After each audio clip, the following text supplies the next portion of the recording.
Voltamos com o programa Ponto de Vista. Estou aqui com o Dr. João Paulo Lopes, nefrologista.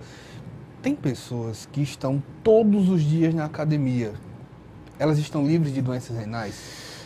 Não estão, porque atividade física, antissedentarismo, é uma das práticas que você faz com que você não tenha doença renal.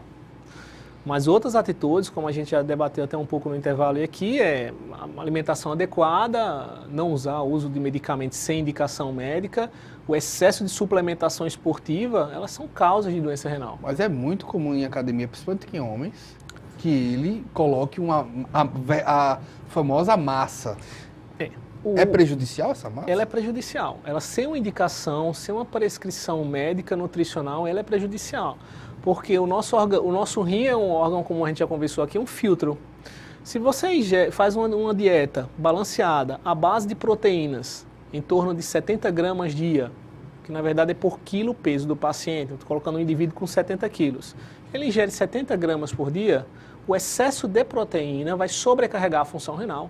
Isso vai causar uma lesão renal, ou seja, o tecido renal vai ser lesionado, isso vai piorar a função renal e esse paciente, silenciosamente, ele vai ter piora da função renal, com certeza. No caso da suplementação, a gente já está falando de uma coisa muito comum, mas imagine se você usar um anabolizante. Os anabolizantes, aí você já entra numa esfera extremamente perigosa, porque você está trabalhando com hormônios que vão, sem uma indicação adequada, vão causar uma série de doenças, vão afetar diversos órgãos, não só o rim, mas também o fígado. Nós temos relatos aí de artistas que tiveram recentemente um AVC, os AVCs hemorrágicos, né? Teve um cantor recentemente, o uso inadequado de anabolizantes. Anabolizante é uma prescrição médica extremamente restrita, com indicações precisas depois de avaliado todo o cenário do paciente. E assim, infelizmente, o senso comum leva pela ambição do mundo da beleza, das formas, com que o paciente pague um preço alto, o indivíduo pague um preço alto. Por exemplo, você tem em academias, a gente ainda está no campo da academia, gente que chega a tomar Potenai, não é isso? É uma substância que é um hormônio que é utilizado na medicina veterinária e de forma inadequada e até mesmo irresponsável é prescrita não, ela é orientada por pessoas não capacitadas que ela seja utilizada por humanos.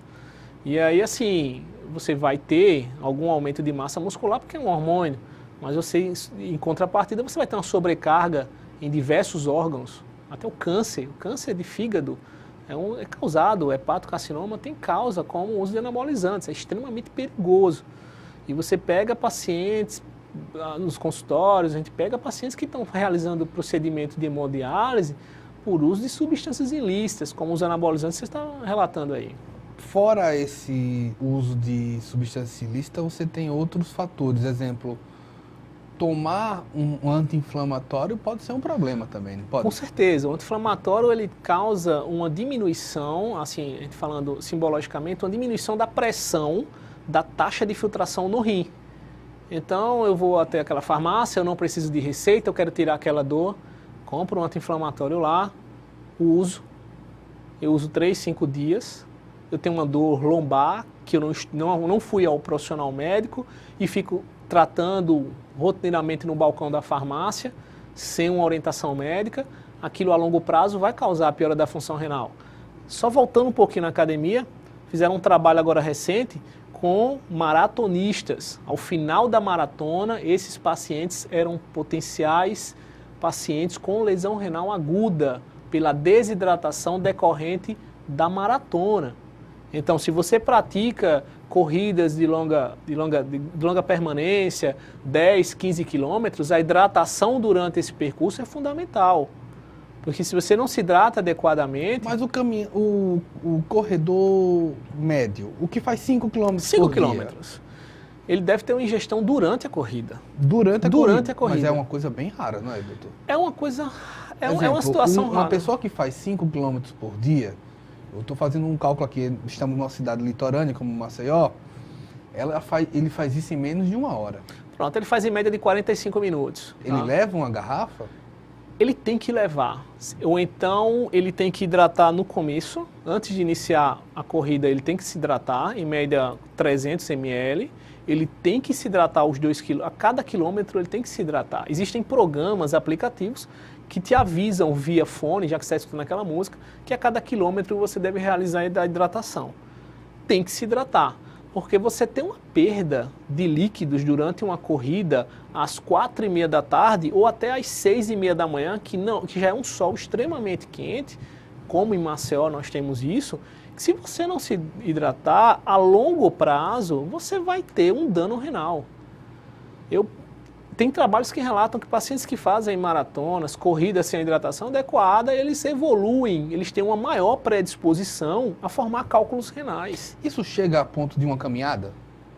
Durante a caminhada, sim. Quando você aumenta a sua capacidade respiratória, ou seja, você respira mais por minuto, você aumenta a evaporação de líquidos através da pele e através da respiração. Isso favorece a desidratação. Idosos, você tocou num ponto importante, que não conseguem fazer a corrida por uma série de fatores que não vem ao caso, eles optam pela caminhada matinal, 3 vezes por semana, e eles devem levar a sua garrafa de água para ir se hidratando durante o percurso. Essa história de não se hidratar durante o percurso, isso é perigoso. Isso é perigoso principalmente no idoso. Você falou de maratonistas. Me surpreendeu recentemente um maratonista que durante a corrida, ele, ao contrário de pegar uma água, ele pegou uma Coca-Cola e tomou. Esse aí é complicado, né? Esse aí é complicado porque é extremamente prejudicial. A Coca-Cola ela tem uma quantidade de sal elevada, tem glicose, eu acho que ele quis simular uma situação de hidratação com glicose, sal e água, mas é uma bebida extremamente inadequada para esse tipo de atividade física, não são os refrigerantes. Mas ele é um energético de uma certa maneira, né? Ele é um energético pela presença da cola cafeína, mas ele não é adequado, tá? Existem o isotônico durante as corridas tem uma indicação muito adequada, porque eles têm concentrações baixas de sais, ele tem sais, mas na concentração... Ele está sacrificando o corpo. Ele está sacrificando o corpo, ele está dando um péssimo exemplo, principalmente se isso foi em rede nacional ou situação... Não, corrida oficial. Corrida oficial, e não existe nenhuma indicação para isso. Estão se estudando muito as práticas esportivas e o grau de hidratação dos pacientes, e o que agora eles recentemente... em pesquisas falaram é isso, quando os pacientes acabaram a corrida, foram feito um trabalho com o número de pessoas, coletaram o sangue no início da maratona, esses pacientes realizaram corridas de 12, 19, 20 quilômetros e coletaram ao final da corrida e viram uma piora de função renal com um grau de desidratação importante. Porque quando você tem dois processos de formação de combustível para você correr, de energia, o aeróbico, e depois o anaeróbico. O anaeróbico é perigoso quando ele encontra-se num paciente desidratado. Então a função renal é prejudicada. Isso aí já é sabido e já é utilizado cientificamente como orientação aos praticantes de atividade física. Saí para correr na praia, fiz meus 5 quilômetros tradicionais do dia, Maravilha. paro e tomo água de coco. A água de coco é uma situação complexa. Ela pode ser utilizada assim, ela é rica em sal, ela é rica em sais, minerais, mas ela é rica em gordura também. A água de coco ela deve ser utilizada, mas eu não devo substituir a água de coco pela água mineral, a água que nós conhecemos, né? Ela deve ser mais um suplemento.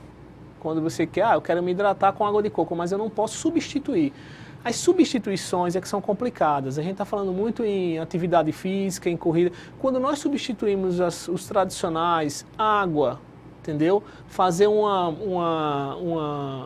foge um pouco a minha profissão, mas só como orientação. Vou fazer uma corrida, como você está falando, eu tenho que me alimentar com carboidratos. Eu tenho que fazer uso de uma fruta que tem carboidrato. Eu tenho que me hidratar com água antes da corrida. Faço essa corrida, durante a corrida me hidrato e ao final dela eu tenho que me alimentar também, porque eu aumento o meu metabolismo. E você está falando em esporte, as pessoas que praticam muita atividade aeróbica, tá? E não fazem a reposição alimentar adequada, vai ocorrer a queima da proteína. Então, aquele músculo que algumas pessoas almejam como forma, eles vão ser degradados durante a atividade aeróbica, se não forem repostos com alimentação balanceada adequada. Quando a gente tem falado de uma série de doenças, de uma série de situações, mas como eu que estou assistindo este programa, posso dizer bem assim, isso é um sintoma de doenças renais? Sintomas de doença renal: vômitos, mal-estar, fraqueza. Mas não é de uma certa maneira sintomas muito comuns a outros tipos de doenças? Exato, ele tem alguns sintomas, mas quando você trata de doença renal crônica, os sintomas eles são de forma silenciosa, são vagos.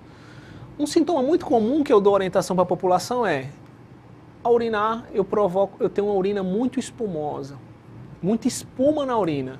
O excesso de uma urina muito espumosa, isso pode ser uma perda de função renal por liberação de proteínas que não deveriam ser eliminadas pela urina.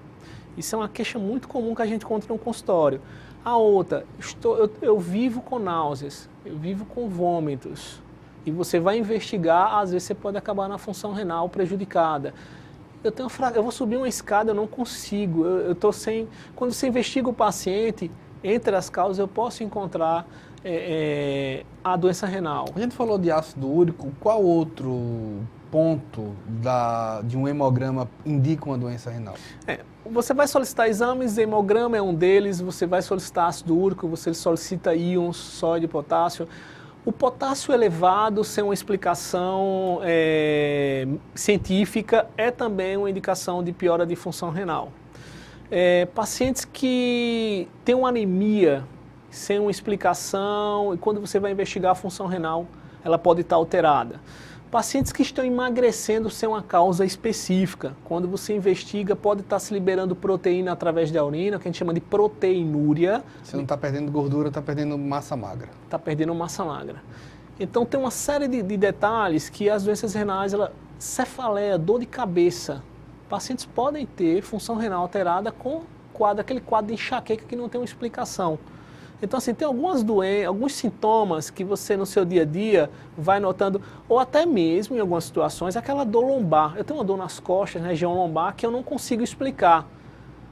E aí você vai acabar um cálculo que está ali obstruindo, que causa aquela dor que a gente chama, os pacientes falam: doutor, eu estou com dor cansada durante o dia. Isso pode acontecer. E principalmente aqueles pacientes hipertensos ou diabéticos. Esses devem ficar muito mais atentos.